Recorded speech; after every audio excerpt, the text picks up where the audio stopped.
ጤና ይስጥልን እንደምን ቆይታችኋል? ክቡራትና ክቡራን የዚህ ቻናል ተከታታዮች በዛሬው ዕለት የተሰማውን በኢትዮጵያ የውጭ ዜጎች የመሬት ባለቤትነትን በተመለከተ ረቂቅ አዋጅ ወጥቷል።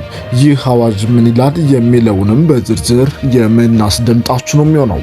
የውጭ ዜጎች በኢትዮጵያ መሬትን በሊዝ በባለቤትነት መያዝ የሚያስችላቸው የአዋጅ ረቂቅ ነገ ለሕዝብ ተወካዮች ምክር ቤት ይቀርባል ተባለም። የውጭ ዜጎች በኢትዮጵያ የማይንቀሳቀስ ንብረት ባለቤት ወይም ባለይዞታ የሚሆኑበትን አግባብ ለመደንገግ የወጣው ይህ የውጭ ዜጎች በኢትዮጵያ የመኖሪያ ቤት ባለቤት የሚሆኑበት ወይም ለመኖሪያ ቤት ግንባታ የሚውል መሬት የሚያገኙበትን ህጋዊ አሰራር ለመዘርጋትም ነው ተብሏል። እነሆ ረቂቅ አዋጅም እንደሚከተለው ተቀምጧል።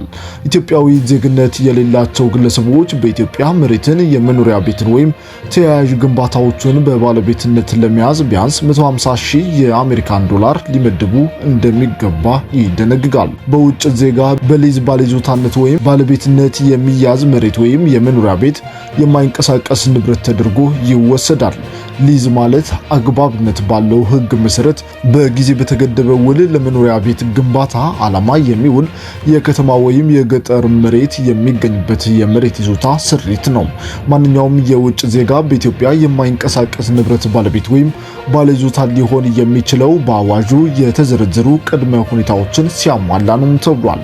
እነዚህም አዋጆች የመጀመሪያው የውጭ ዜጋው ስም፣ ዜግነትና ሌሎችን ማንነት የሚገልጹ ህጋዊ ሰነዶችን ማቅረብ አለበት። የውጭ ዜጋው የማይንቀሳቀስ ንብረት ባለመብት ለመሆን የሚያስፈልግ አነስተኛ የገንዘብ መጠን ለማሟላት የሚያስችል በቂ አቅም ያለው መሆን አለበት።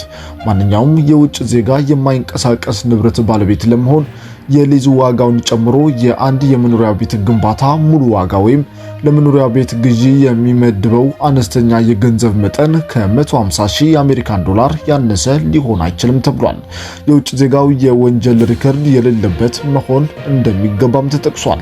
እነዚህ መስፈርቶችን የሚያሟላ አንድ የውጭ ዜጋ ከከተማና መሰረተ ልማት ሚኒስቴር የሚሰጥ ፈቃድ ሊያገኝ ይገባዋል። ሚኒስቴር መስሪያ ቤቱ የፈቃድ ይሰጠኝ ማመልከቻ ላቀረበ የውጭ ዜጋ አስፈላጊውን ምርመራ በማድረግ በ15 ቀናት ውስጥ ውሳኔ መስጠት ይጠበቅበታል።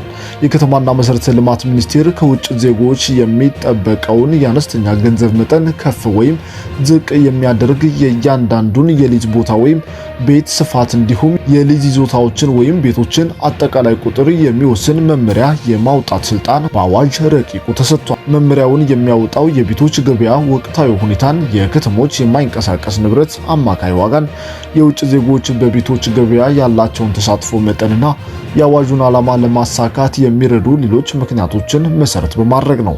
የከተማና መሰረተ ልማት ሚኒስቴር የሚያወጣው መመሪያ የተወሰኑ ሀገራት ዜጎች ወይም ዜግነት የሌላቸው የውጭ ሀገር ሰዎችን በኢትዮጵያ የማይንቀሳቀስ ንብረት ባለቤት ወይም ባለይዞታ እንዲሆኑ ሊከለክል ይችላል። ለውጭ ዜጎች የተገደቡ ልዩ ቦታዎችና የድንበር አካባቢዎችም እንዲሁ በሚወጣ መመሪያ ይወሰናሉ። በውጭ ዜጎች ላይ የተጣሉ ገደቦችም እንዳሉ ተጠቅሷል። ማንኛውም የውጭ ዜጋ የማይንቀሳቀስ ንብረት ባለቤት ወይም ባለይዞታ ለመሆን ከሀገር ውስጥ የፋይናንስ ተቋም ወይም ምንጭ ገንዘብ መበደር ወይም ካፒታል ማሰባሰብ አይችልም።